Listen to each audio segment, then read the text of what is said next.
Financially week हुनुहुन्छ, salary आउँछ बस्दैन है, फाइनेन्सियली स्ट्रङ हुन चाहनुहुन्छ, फाइनेन्सियली फ्रिडम हुन चाहनुहुन्छ, यदि त्यसो हो भने this is for you. Okay, सबैभन्दा पहिला त हामीले इन्कमलाई बुझ्नुपर्ने हुन्छ। How many types of income? There are two types of income. एउटा चाहिँ प्यासिभ इन्कम, अर्को चाहिँ एक्टिभ इन्कम। अब एक्टिभ इन्कम के हो त? एक्टिभ इन्कम भनेको के हो त?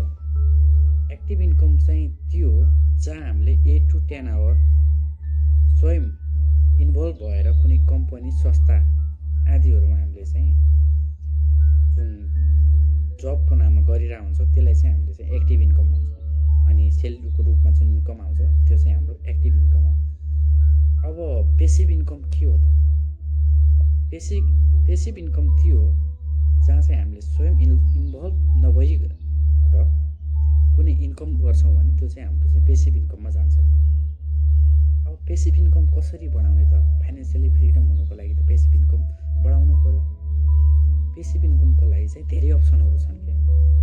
हामीले चाहिँ त्यो अप्सनहरूलाई युटिलाइज नगरेर हो, युज नगरेर हो।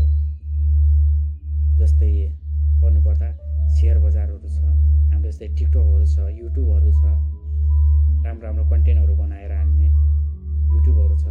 अनि इन्टरनेसनली हेर्ने भने हाम्रो एमाजोन सेलिङ एकाउन्टहरू बनाएर त्यहाँ राम्रो राम्रो प्रडक्टहरू, आफ्नै प्रडक्टलाई चाहिँ निर्माण गरेर चाहिँ बेच्न सक्नुहुन्छ। यसरी चाहिँ हजुरहरूले पनि पेसिभ इन्कमलाई बढाउन चाहनुहुन्छ भने कुन कुन प्लेटफर्मबाट र के गर्नुपर्छ त्यसको लागि अरू जानकारी चाहनुहुन्छ भने हाम्रो यो भिडियोलाई लाइक, सेयर र तल कमेन्ट चाहिँ गर्न नबिर्सनु होला। अनि हामीले सेयर बजारहरूमा हुन्छ इन्भेस्टमेन्ट गर्न सक्छौँ।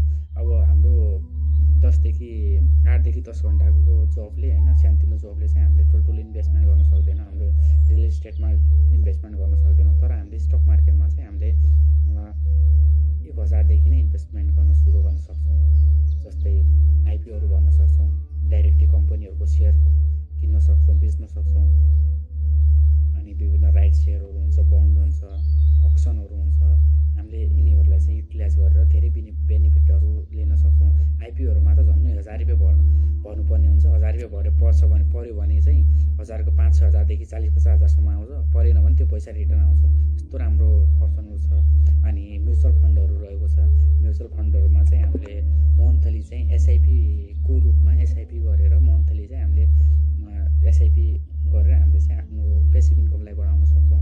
एसआइपी भन्नाले हाम्रो सिस्टमेटिक इन्भेस्टमेन्ट प्लान भन्ने हुन्छ। अनि हामीले प्रत्येक मन्थली त्यसमा चाहिँ हामीले इन्भेस्ट गर्नुपर्ने हुन्छ। त्यसमा चाहिँ हामीले आफैले तोक्नुपर्ने हुन्छ। म चाहिँ पर मन्थ चाहिँ म यति चाहिँ इन्भेस्टमेन्ट गर्छु भनेर चाहिँ त्यो चाहिँ हाम्रो हातमा हुन्छ, हामीले कति इन्भेस्टमेन्ट गर्ने भनेर। यसरी चाहिँ पेसिभ इन्कमहरू बढाउन सक्नुहुन्छ। अब म्युचुअल फन्डमा कसरी चाहिँ इन्भेस्टमेन्ट गर्ने त, कसरी एसआइपी गर्ने त, त्यसको लागि चाहिँ के जानकारी चाहनुहुन्छ भने तल चाहिँ कमेन्ट गर्नु होला।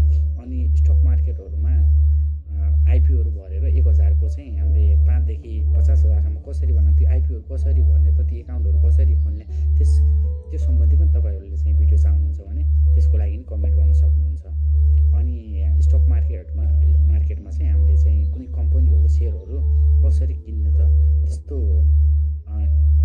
मन्थली चाहिँ हामीले इन्भेस्टमेन्ट गरेर आफ्नो पेसिभ इन्कमलाई कसरी बढाउने र त्यो के गर्नुपर्ने प्रक्रियाहरू छ स्टक मार्केट इन्भेस्टमेन्ट गर्नको लागि, त्यसको लागि नि भिडियो चाहिन्छ भने तल कमेन्ट गर्न सक्नुहुन्छ। र यसरी चाहिँ हामीले आफ्नो पेसिभ इन्कम बढाउँदै गयो भने एक न एक दिन चाहिँ हामीहरू चाहिँ अवश्य नै फाइनेन्सियली फ्रिडम हुँदै जान्छौँ आउने टाइममा। होइन भने यस्तै हो, जिन्दगी छोटो छ भनिन्छ होइन, तर जिन्दगी छोटो छैन नि। यहाँ खेल नै पैसाको हो। पैसा छैन भने न त साथी छ, न त आफन्त छ, न त भाइ छ, न त नाता पोता छ, कोही पनि हुँदैन क्या। सो द्याट हामीले समयमा चाहिँ एकदमले केयरफुल हुनुपर्ने जरुरी हुन्छ, सोच्नुपर्ने चाहिँ जरुरी हुन्छ। सबैले